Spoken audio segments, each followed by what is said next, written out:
अस्सलाम वालेकुम students, welcome to my channel. आज की हमारी लास्ट रिवीजन की वीडियो है for ADSF and inspector ASF.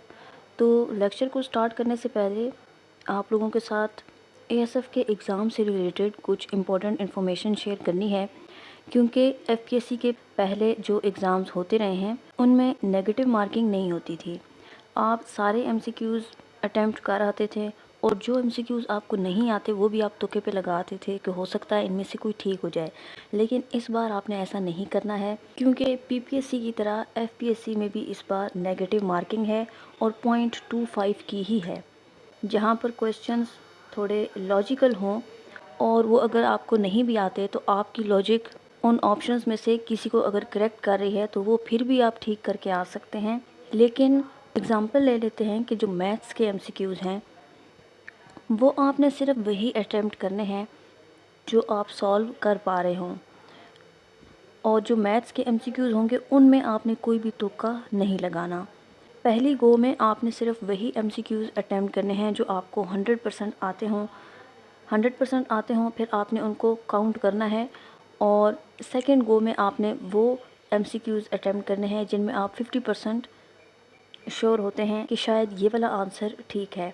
अब ये दोनों स्टेप्स करने के बाद अगर आपके मार्क्स 70, 75 या इससे अबव एमसीक्यूज़ आप अटैम्प्ट कर चुके हैं जिनमें आप 100% श्योर हैं और 50% श्योर हैं कुछ एमसीक्यूज़ में, उसके बाद आप वो एमसीक्यूज़ देखते हैं जिनमें ऑप्शंस गिवन होते हैं बोथ ए एंड बी या बोथ बी एंड सी या नन ऑफ दीज या ऑल ऑफ दीज। अक्सर पेपर्स में ज़्यादातर बल्कि ये वाले ऑप्शंस ठीक होते हैं, लेकिन फिर भी आपने आंखें बंद करके उनको अटैम्प्ट नहीं कर देना, बल्कि स्टेटमेंट को गौर से पढ़ना है और वो वाले एमसीक्यूज़ अटैम्प्ट करने हैं। अब क्योंकि नेगेटिव मार्किंग है तो आपने बिल्कुल भी ऐसे नहीं करना कि जाकर पेपर उठाया, वन से पढ़ना शुरू किया और अटैम्प्ट करना स्टार्ट कर दिया।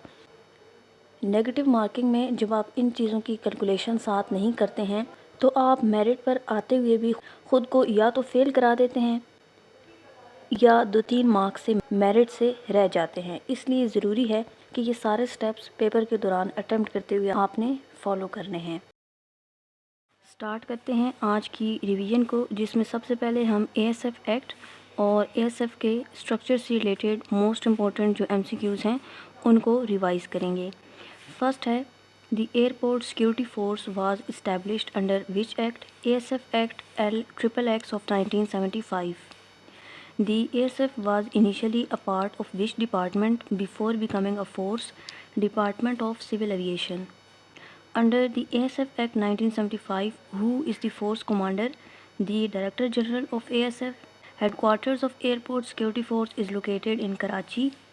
According to the Act, airside means the movement area of an airport, adjacent terrain and buildings or portions thereof.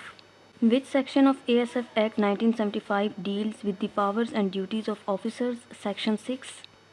The ASF functions under which federal ministry? Ministry of Aviation. Who has the power to make rules for administration of the force? The federal government.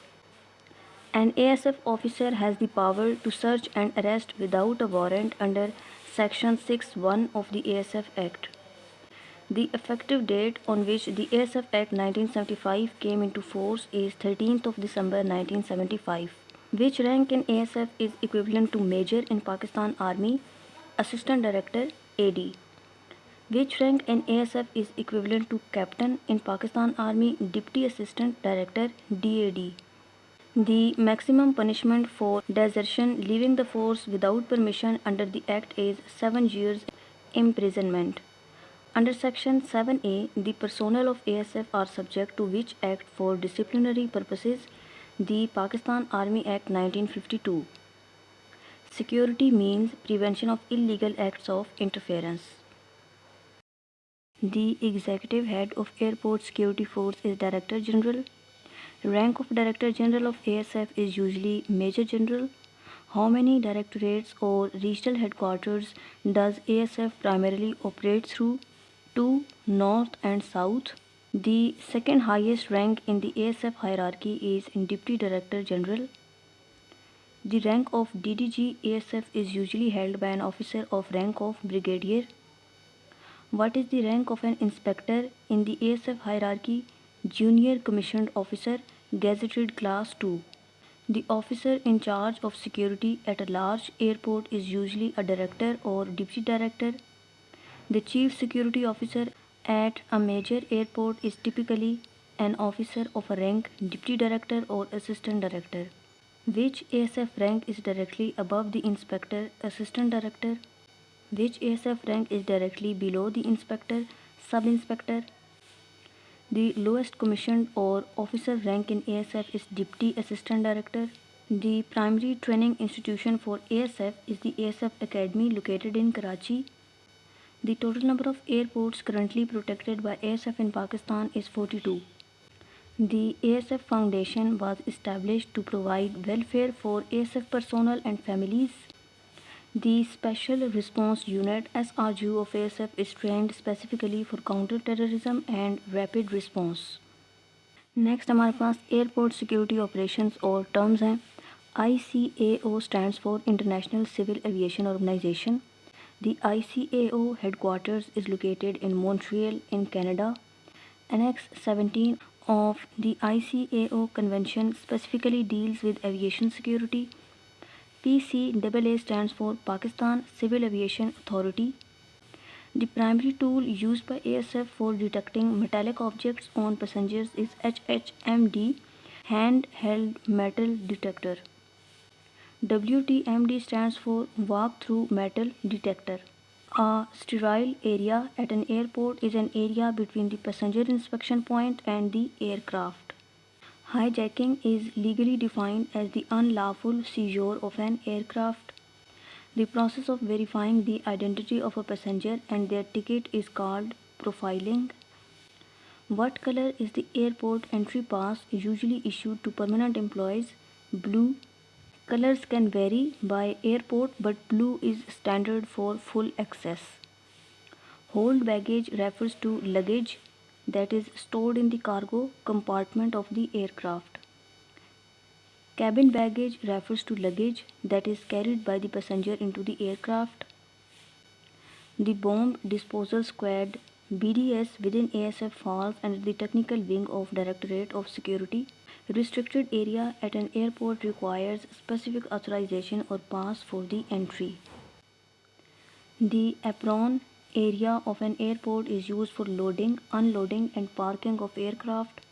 Which ASF wing is responsible for intelligence gathering? ASF Intelligence Wing. The dual view X-ray machine is used at airports to view baggage from two different angles simultaneously. In airport security, ETD stands for Explosive Trace Detector. The international regulation that governs the transport of dangerous goods is IATA Dangerous Goods Regulation. The core motto of Airport Security Force is firm and courteous. ये तमाम ASF के job related MCQs हैं जो अभी हमने revise किए हैं. Papers में जो इंटरनेशनल और रीजनल ऑर्गेनाइजेशंस हैं वहाँ से काफ़ी MCQs पूछे जाते हैं, इसलिए उनसे रिलेटेड कुछ इंपॉर्टेंट इन्फॉर्मेशन अभी हम रिवाइज़ करते हैं पेपर से कुछ टाइम पहले. इसमें अब ऑर्गेनाइजेशंस में सबसे पहले हमारे पास यूनाइटेड नेशंस है. इसकी फॉर्मेशन डेट क्या है? 24 अक्टूबर 1945. पाकिस्तान ने इसको कब ज्वाइन किया है? 30 सितंबर 1947. टोटल मेंबर्स कितने हैं यूएन के? 193 हैं. करंट हेड कौन सा है? एंटोनियो गुटेरेस, ये सेक्रेटरी जनरल हैं. और वो कौन सा लास्ट मेंबर है जिसने ज्वाइन किया है यूएन को? तो साउथ सूडान ने ज्वाइन किया है ऑन 14 जुलाई 2011. यूनाइटेड नेशन का जो सबसे इम्पोर्टेंट ऑर्गन है वो कौन सा है? सिक्योरिटी काउंसिल है. इसके साथ ही यूनाइटेड नेशन जनरल असम्बली की जो मीटिंग होती है हर साल वो सितंबर में होती है. और टोटल ऑर्गन्स कितने हैं यूएन के? टोटल 6 ऑर्गन्स हैं. सबसे इम्पोर्टेंट इसमें सिक्योरिटी काउंसिल है और पाकिस्तान जो है वो करंटली 8वीं दफ़ा नॉन परमानेंट मेंबर बना है यूनाइटेड नेशन सिक्योरिटी काउंसिल का. और पाकिस्तान का जो करंट टर्म चल रहा है वो 2025 से 2026 का है. यूनाइटेड नेशन सिक्योरिटी काउंसिल के टोटल कितने मेंबर्स हैं? 15, जिनमें से 5 जो हैं वो परमानेंट मेंबर्स हैं और 10 नॉन परमानेंट मेंबर्स हैं। जो परमानेंट मेंबर्स होते हैं इनके पास वीटो पावर होती है। Next organisation of Islamic cooperation है। इसकी फॉर्मेशन डेट क्या है? 25 सितंबर 1969। पाकिस्तान ने कब ज्वाइन किया है? पाकिस्तान इसका फाउंडिंग मेंबर है इन 1969। टोटल मेंबर्स OIC के 57 हैं। करंट हेड कौन है इसका? सेक्रेटरी जनरल है OIC का हुसैन इब्राहिम ताहा। और वो कौन सा लास्ट मेंबर है जिसने ज्वाइन किया है OIC को? आइवरी कोस्ट ने ज्वाइन किया था 2001 में। उसके बाद है शंघाई कोऑपरेशन ऑर्गेनाइजेशन। इसकी फॉर्मेशन डेट है 15 जून 2001।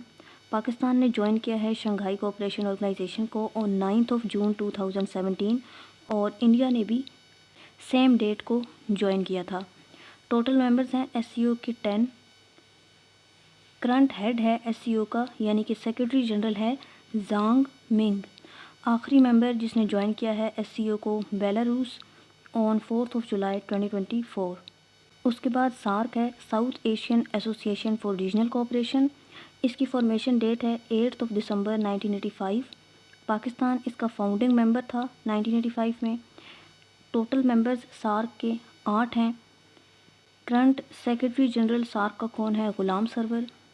लास्ट मेंबर जिसने ज्वाइन किया है सार्क को वो अफ़गानिस्तान है ऑन 3 अप्रैल 2007। उसके बाद हमारे पास ब्रिक्स है। ब्रिक्स की फॉर्मेशन डेट क्या है? जून 2006। इसका पहला समिट हुआ था 2009 में। पाकिस्तान का क्या स्टेटस है यहाँ पर? पाकिस्तान ने अप्लाई किया हुआ है मेंबरशिप के लिए, लेकिन पाकिस्तान फुल मेंबर नहीं है ब्रिक्स का। टोटल मेंबर्स अब तक कितने हैं ब्रिक्स के? 11 हैं। करंट हेड जो है वो कौन है? तो इसकी जो प्रेसिडेंसी है वो रोटेट होती रहती है। 2024 में रशिया के पास थी प्रेसिडेंसी, 2025 में ब्राज़ील के पास और 2026 में ब्रिक्स की जो प्रेसिडेंसी है वो इंडिया के पास है।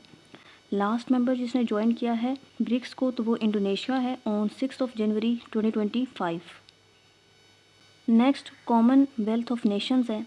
इसकी फॉर्मेशन डेट है 11 दिसंबर 1931 और जो मॉडर्न कॉमनवेल्थ है वो इन 1949। पाकिस्तान ने कब ज्वाइन किया है? 1947 में। फिर विड्रू किया कॉमनवेल्थ से 1972 में और दोबारा से रीजॉइन किया है पाकिस्तान ने 1989 में। कॉमनवेल्थ के टोटल मेंबर्स 56 हैं। कॉमनवेल्थ का जो करंट हेड है वो किंग चार्ल्स III है और करंट सेक्रेटरी जनरल कौन है? ये पैट्रिशिया स्कॉटलैंड नहीं है, ये अब चेंज हो गया है। करंट जो सेक्रेटरी जनरल है कॉमनवेल्थ की वो है शिरले आयोरकोर। ये करंट सेक्रेटरी जनरल हैं कॉमनवेल्थ की। और लास्ट मेंबर जिसने ज्वाइन किया है कॉमनवेल्थ को गबोन एंड टोगो ऑन 25 जून 2022। उसके बाद वर्ल्ड ट्रेड ऑर्गेनाइजेशन है। इसकी फॉर्मेशन डेट 1 जनवरी 1995। पाकिस्तान ने ज्वाइन किया सेम डेट को एज फाउंडिंग मेंबर। टोटल कितने मेंबर्स हैं WTO के? 166। और जो करंट हेड है डायरेक्टर जनरल कौन है वर्ल्ड ट्रेड ऑर्गेनाइजेशन का? Ngozi Okonjo Iweala. Last member to join Comoros and Timor Leste in July 2024। Last हमारे पास नेटो है, नॉर्थ अटलांटिक ट्रीटी ऑर्गेनाइजेशन। इसकी formation date 4 April 1949। Pakistan non NATO ally है since 2004। Total members हैं 32। इसका करंट हेड सेक्रेटरी जनरल कौन है? Mark Rutte, who took office late 2024। और आखिरी मेंबर जिसने ज्वाइन किया है नेटो को स्वीडन ने ज्वाइन किया है on 7 March 2024। That's all about today's video. अगर आप इसी तरह की और इन्फॉर्मेटिव वीडियोस देखना चाहते हैं तो मेरे इस चैनल को सब्सक्राइब कर सकते हैं। इसके अलावा अगर आपको किसी भी एग्ज़ाम के लिए जिनमें ASF है, FIA है, PRA की इन्फोर्समेंट और ऑडिट ऑफिसर, साथ में ANF, इनमें से किसी भी एग्ज़ाम के सिलेबस के अकॉर्डिंग कंप्लीट डिटेल्ड नोट्स चाहिए हों 1 लाइनर की फॉर्म में, तो जो व्हाट्सएप नंबर आपको स्क्रीन पर शो हो रहा है उस पर कॉन्टैक्ट करके आप सैंपल देखकर नोट्स ले सकते हैं। व्हाट्सएप पर ही आपको सैंपल के साथ साथ पेमेंट डिटेल्स वगैरह प्रोवाइड कर दी जाएंगी। Best of luck for your exam. Thanks for watching. अल्लाह हाफिज़।